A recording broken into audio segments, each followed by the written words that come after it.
So hello guys, welcome back. അപ്പോൾ കാമാൻ ക്വൈറ്റായിട്ടൊക്കെ intro കാണുന്നുണ്ടായിരുന്നു, പക്ഷേ എനിക്കിപ്പോൾ തന്നെ നമ്മൾ ലേറ്റായി, എക്സാം ഉണ്ട്.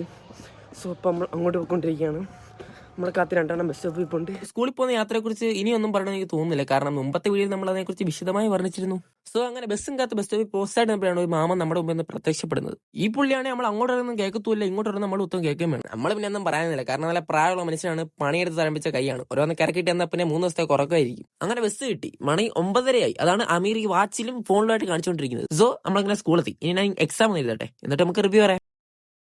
സോ എക്സാം കഴിഞ്ഞു. എക്സാമിനെ കുറിച്ച് പറയുകയാണെങ്കിൽ 2.5 മണിക്കൂറത്തെ ശുഭനിദ്ര. വാവ്. സോ പിന്നെ നമ്മൾ ഒന്നും നോക്കില്ല, നേരെ വീട് പിടിക്കാൻ നോക്കി. അടുത്ത ബസ്സിന് കയറി വീട്ടിൽ ചെന്നു, ഒറ്റ കിടത്തം. അങ്ങനെ നമ്മൾ ആ ഉറക്കം എണീച്ചത് വൈകുന്നേരമാണ്. ദെൻ നമ്മൾ കളിക്കാൻ പോയി. നാളെ മുതൽ റമദാൻ ആയതുകൊണ്ട് കളിക്കാൻ പറ്റുന്ന അറിയത്തില്ല. സോ നമ്മൾ ഇന്ന് അറിഞ്ഞൊന്ന് കളിക്കും, എന്നിട്ട് നാളെ മുതൽ വീട്ടിലിരിക്കും. അങ്ങനെ നമ്മൾ നമ്മുടെ ഇന്റർനാഷണൽ സ്റ്റേഡിയത്തിലെത്തി. എല്ലാ സ്റ്റേഡിയത്തിലും പോലെ ഇവിടെയും 5 മിനിറ്റ് കളിയും ബാക്കി 15 മിനിറ്റ് വഴക്കുമാണ്. അലമ്പായി പിള്ളേരെ മൊത്തം ഇവന്മാരൊക്കെ എങ്ങനെ കേരള ബ്ലാസ്റ്റേഴ്സ് കളിക്കുന്നത്. അങ്ങനെ നമ്മൾ കളി കഴിഞ്ഞ് നേരെ വീട്ടിലോട്ട് പോയി. ദെൻ അടുത്ത പരിപാടി, ഒരു ഉത്സവം ഉണ്ടായിരുന്നു, നമ്മൾ അങ്ങോട്ട് പോയി. ദെൻ നമ്മൾ അവിടെ നിന്ന് ഐസ്ക്രീമായി കഴിച്ചു. ആരും മേടിക്കേണ്ട, ഹോസിന് തന്നെയാണ്. നല്ല രീതിക്ക് വിശപ്പെട്ടാണ് നമ്മൾ തൊട്ടടുത്തുള്ള പൊരിപ്പടലോട്ട് പോയി. എനിക്ക് ബാർഗൻ ചെയ്യാറില്ല, സോ ഞാൻ അമ്മാനോട് പറഞ്ഞു അമ്മാനെ പോയി ബാർഗൻ ചെയ്യാൻ. 30 സാധനം 40 രൂപ വാങ്ങിക്കൊണ്ട് വന്നു. What A good boy. Then നമ്മൾ അവിടെ നിന്ന് ഒരു ചായയും കുടിച്ച് അമ്മാനെ വീട്ടിലാക്കി നമ്മൾ വീട്ടിൽ പോയി. സോ ഗൈസ്, അപ്പോൾ ഉത്സവത്തിനൊക്കെ പോയി വീട്ടിൽ പോകണം.